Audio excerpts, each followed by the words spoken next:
जींद किसान महापंचायत में हम इस वक्त मौजूद हैं और ऐसा महसूस हो रहा है जैसे टीकरी बॉर्डर जैसा माहौल है दोबारा से बनता हुआ नज़र आ रहा है। पंजाब की भागीदारी इतनी ज़्यादा है कि शायद आप देखेंगे कि पंजाब हरियाणा से ज़्यादा बढ़ चढ़कर हिस्सा ले रहा है। सुदेश मैम हमारे साथ हैं और टीकरी बॉर्डर 13 महीने इन्होंने संघर्ष किया, जंतर मंतर पे है। हमने इन्हें देखा था कि खिलाड़ियों से मिलने के लिए आई थी क्योंकि महिला रेसलर हैं, उन्होंने काफ़ी गंभीर आरोप लगाए थे।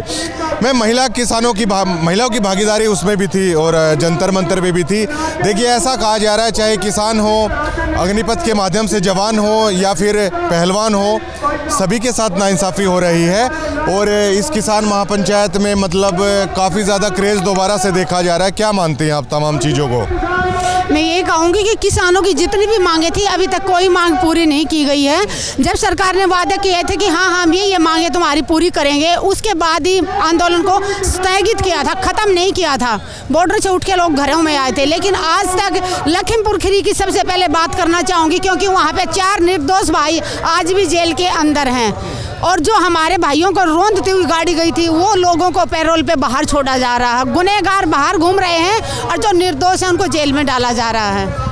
देखिए अब तक का जो इतिहास रहा है भारत आज़ाद होने के बाद, चाहे सरकार किसी की भी रही हो, शायद किसानों को अपने हक के लिए सड़कों पर ही उतरकर संघर्ष करना पड़ता है। तो क्या मानती हैं किसानों को लेकर जो सत्ता की बेरुखी रही है हमेशा से, इसका क्या कारण मानती हैं आप? इसका कारण ये है कि हमारे किसान पार्टियों में बटे हुए हैं।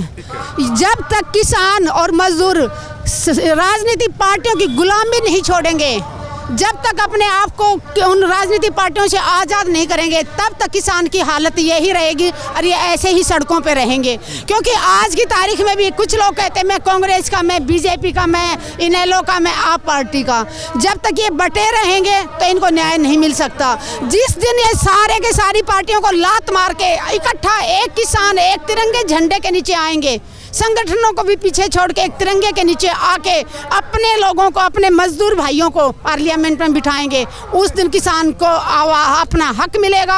और जिस दिन किसान ऐसा करने में कामयाब हो जाएगा, पार्लियामेंट में अगर उसके 30% लोग भी पहुंच गए तो कम से कम किसान अपनी फसल का मूल्य खुद तय करने की हिम्मत कर पाएगा। अभी मैं पंजाब के किसानों से बात कर रहा था तो मुझे महसूस हुआ जो हरियाणा के किसानों का मुद्दा है वही दिक्कतें उनकी हैं। उन्होंने मुझे बताया ना हमें खाद मिलता, MSP नहीं मिलती है और गन्ने की फसल को लेकर है पंजाब भी परेशान है, हरियाणा में तो शुगर मिल बंद है। तो इस बात का आप कितना समर्थन करती है? दोबारा से हरियाणा पंजाब को एक मोर्चा लगाने की क्या ज़रूरत है? लगाना चाहिए दोबारा से। आपने बात किया कि किसान पंजाब और हरियाणा के किसानों की एक ही परेशानी है। मैं ये कहूँगी कि आंध्र प्रदेश के भी किसान हैं, उनकी भी सेम परेशानी है। भाषा अलग हो सकती है, पहनाव अलग हो सकता है, बट किसान की तकलीफ एक ही है पूरे भारत में। और मैं ये कहूँगी कि आज संयुक्त किसान मोर्चा यहाँ इकट्ठा हुआ है, देश के हर राज्य से यहाँ पे किसान पहुँचे हैं। आज सख्त फैसला लेना होगा हमारे संयुक्त किसान मोर्चा को, क्योंकि सरकार पे जब तक असली दबाव नहीं पड़ेगा, हम जब तक नरमी दिखाते रहेंगे, सरकार हमारी बात सुनने वाली नहीं है। जो लोग आवाज़ उठाते हैं, हमारे निर्दोष भाइयों के ऊपर इतने सारे केस किए हुए हैं, निर्दोषों को जेल में डाला हुआ है, गुनहगार बाहर खुले घूम रहे हैं, तो किसान को जागना होगा और राजनीतिक पार्टियों की गुलामी छोड़नी होगी सबसे पहले। हरियाणा के मुख्यमंत्री को आप कैसा मानती हैं किसानों के लिए, क्योंकि 10 रुपये कल उन्होंने बढ़ाया है, कैसा मानती हैं मुख्यमंत्री खट्टर को? शर्म आनी चाहिए मुख्यमंत्री को। जब नेताओं की पेंशन बढ़ानी होती है, क्या तब भी ये 10 रुपये बढ़ाते हैं, वो भी बिना मांगे? इनका कभी बहस नहीं होती कि नेताओं की पेंशन है, MLA MP की पेंशन कितनी बढ़ानी है। 5 मिनट नहीं लगाते और ये लाखों रुपए अपनी पेंशन ले रहे हैं, भत्ता ले रहे हैं। और किसान जब वो इतने दिनों से शुगर मिल पे बैठा हुआ था, सर्दी में मर रहा था, उसके बाद बेचारों के 10 रुपये बढ़ा रहे हैं। डूब के मर जाना चाहिए खट्टर सरकार। तो मैं ये कहूँगी कि किसानों की तो क्या, ये किसी की भी नहीं है।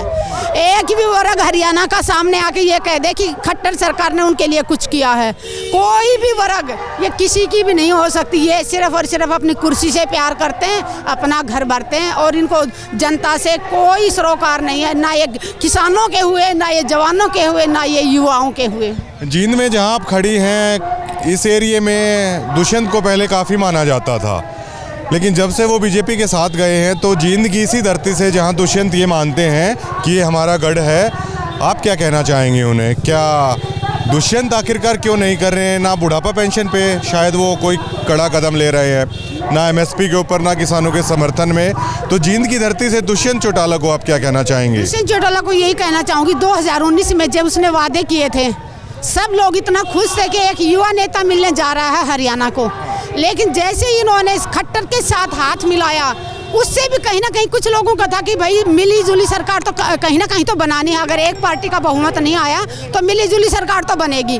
लेकिन जब खट्टर सरकार ने इनके वादे किए हुए पूरे नहीं किए, तो दुष्यंत चौटाला को उसी टाइम अपना समर्थन वापस लेना चाहिए था।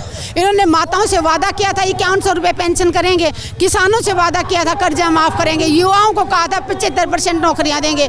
जब खट्टर सरकार दुष्यंत चौटाला की बात नहीं सुन रही थी, उसी टाइम दुष्यंत चौटाला अगर समर्थन वापस लेते तो आने वाले 2024 में वो हरियाणा के मुख्यमंत्री होते। अच्छा मैम, अगर दीपेंद्र हुड्डा अगर आ जाते हैं उनकी सरकार, तो बतौर आप क्या मानती हैं, कुछ बदलाव होगा क्या? दीपेंद्र सुन लेंगे इन चीज़ों को? देखिए, किसानों का तो हाल मैं कहूँगी देश आज़ाद हुआ तब से ऐसे ही हैं, सड़कों पे हैं। बहुत सारी सरकारें आई, सरकारें गई, लेकिन मुझे ऐसा लगता कि ये जो बीजेपी सरकार है ना, इसके शासन में जो अत्याचार हुए हैं, हर वर्ग पे जो अत्याचार हुए हैं, बहन बेटियों पे जो अत्याचार हुए हैं, शायद वो दूसरी पार्टियां इतना बलात्कार जो करते हैं, इनके नेता बलात्कार करते हैं। चाहे आप हरियाणा में खेल मंत्री संदीप की बात कर लीजिए, चाहे हमारे नेशनल अंतर्राष्ट्रीय खिलाड़ियों की बात कर लीजिए। अभी जंतर मंतर पे उन्होंने धरना दिया था, कहीं ना कहीं उनकी आवाज़ को दबाया गया है। वो बेटियां जो रो रही थी, जो आरोप लगा रही थी कि बेटियों के साथ शोषण हुआ है, और तीसरे दिन आप उनका आंदोलन खत्म करवा देते। क्या महिलाएं सुरक्षित महसूस करती हैं हरियाणा प्रदेश में आज के? हरियाणा में नहीं, मैं कहूँगी कि देश में ही महिलाएं सुरक्षित नहीं हैं। और सुरक्षित कैसे रहेंगी? जिनको हमने कुर्सी पे बिठा रखा है, जिनसे हम न्याय की उम्मीद करते हैं, वो ही शोषण करते हैं। एक कहावत है, खेती बाढ़ ही अगर खेत को खाने लगेगी तो फिर खेती कहाँ बचेगी? तो बेटियां सुरक्षित कैसे रहेंगी? हमने जिनको कुर्सियों में बिठा रखा है वो ही शोषण करते हैं बेटियों का। जी बिल्कुल, ये बात है निकल के आ रही है। तो आज जींद में आप आए हुए हैं, तो सरकार को क्या कहना चाहोगे? सरकार को तो ये क्या कहना कि ये लोग सरकार ने तंग कर दिए, इसलिए आ रहे हैं लोग। गन्ना की फसल बो रखी है क्या आपने? अब तो नहीं बोरी, पिछले साल बोई थी। गन्ना किसान भी परेशान है बेहद। सभी किसान भी, मजदूर भी, व्यापारी भी, सभी तंग है। किसान कितना परेशान है? बहुत ज़्यादा जी। किन किन चीज़ों पे परेशान है? सभी चीज़ों पे परेशान है जी। जैसे करते हैं आप, यूरिया को ले लो, डीएपी को ले लो, तब से इसकी सरकार है, जब से इसकी सरकार आई है ना, तो बीजेपी की, तब से ही परेशान है। हाँ, आ जाओ भाई साहब। तो लोगों से मैं आपकी बात कराने की कोशिश करता हूँ। तो जमींदारा करते हो? बिरानवाटी और एक सुखी हो? मैं नहीं दुखी है, सभी दुखी हैं। अब जो कट्टा मिलता था वो मतलब रेट में नहीं मिल रहा है। वो मतलब जो 370 का मिले करता नहीं, वो ईब 500 का मिले लग रहा है। मंडी में दाम कैसा मिलता है फसल का? मंडी जाते हैं, फसल के दाम तो ठीक हैं, फिर मतलब बीच में खा रहे हैं भाई।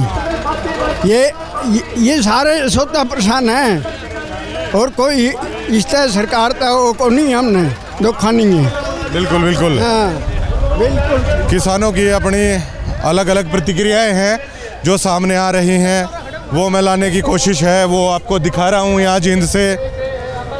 ताऊ ताऊ ताऊ ताऊ, दो बात बता के जाइए।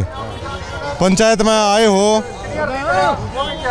जमींदारा करया है, करो भी हो? करा जी। हाँ, तो के परेशानी दिक्कत हो है? अब जी जिस तरह फसल बीमा योजना लागू कर रखी है प्रधानमंत्री जी ने, तो उसमें प्रधानमंत्री जी तो कहते हैं भाई सभी फसलों का किसी प्रकार से नुकसान हो, हम भरपाई बीमा कंपनी करेगी। अब हमारे इलाके में हिसार जिला से हूँ जी मैं, सरसों की जो फसल है उसको सर्दी ने बिल्कुल बर्बाद कर दिया जी, पाले ने मार दिया सरसों को। क्या मिला? बात तो सुनो जी, हमने प्रीमियम भर रखा है, बीमा कंपनी के पास गए तो उनके उसमें ऑप्शन ही नहीं है, बीमा कंपनी का भी सर्दी से मारने का कोई विकल्प नहीं है। वो 3 चीज़ देते हैं जी, ओलावृष्टि, जल भराव और अग्नि। और प्रधानमंत्री जी कहते हैं या किसी प्रकार से नुकसान हो किसान को उसकी भरपाई की जाएगी, वो नहीं होती जी, ये सब झूठी बातें हैं। हमारे से प्रीमियम के पैसे ले लिए, सरकार ने भी दे दिए और बीमा कंपनी हड़प कर रही है। गन्ना किसान भी बैठे हुए हैं, मिल बंद कर रखी है। उनकी जायज मांगे है जी। गन्ना थारे के नहीं हो है गन्ना? हमारे का नहीं कौन होगा जी। ना ना हमारे तो यही है, गणक है, सरसों है, ये पसंद की खबर टीवी। हाँ सर्दी मार गई, मार लेना सारी खराब होगी। फसल बीमा का तो किसान देखिए हर जगह कहते हैं कि फसल बीमा शायद ढोंग कर रखा है। ये बिल्कुल ही साफ ही ढोंग है, किसी को भी आज तक क्लेम नहीं मिला। कोई सरकार थोड़ी बहुत सहायता दे वो हो जाती है जिसका बीमा है। जहाँ सरकार चाहती है भाई इस इलाके में दे दो, उस इलाके में दे देते हैं, वरना कहते हैं 72 घंटा के अंदर रिपोर्ट दो। रिपोर्ट देने जाते हैं तो कहते हैं इस चीज़ का नहीं देंगे, इस चीज़ का नहीं देंगे। अब ये जो हमारी साड़ी की फसल कहते हैं इसको, जिसमें गेहूँ सरसों चना होता है, उसमें सबसे ज़्यादा डर फसल को सर्दी का होता है जी। और इस बार सर्दी इतनी भयंकर गिरी कि हमारी फसलें चौपट हो गई है। बिरानी सरसों में तो काटने की ज़रूरत नहीं है जी। मेरी सरसों में सिर्फ 10-20% की कोई बचत है, उसके लिए बीमा का कोई क्लेम नहीं है। ये तमाम चीज़ें निकल कर सामने आ रही हैं और भारी हुजूम है, उमड़ रहा है जींद किसान महापंचायत में और तमाम रिव्यू है वो किसानों के निकल के आ रहे हैं। और किसान कई सारी चीज़ें बता रहे हैं कि फसल बीमा योजना के नाम पर ढोंग किया जा रहा है और हरियाणा सरकार को लेकर भी, उप मुख्यमंत्री को लेकर भी देखिए नाराज हैं किसान। राकेश टिकैत भी आज आएंगे और देखते हैं क्या घोषणा करते हैं। और आपको याद होगा राकेश टिकैत ने कहा था जब किसान आंदोलन चल रहा था, मैंने उनसे सवाल किया था तो उन्होंने कहा था एक बार दिल्ली को देख लेते हैं, उसके बाद चंडीगढ़ को देखेंगे, उसके बाद मुख्यमंत्री खट्टर को देखेंगे। अब देखिए ऐसा रुझान भी बनता जा रहा है, शायद राकेश टिकैत के मन में जो उन्होंने कहा था वो चल रहा होगा। शुक्रिया।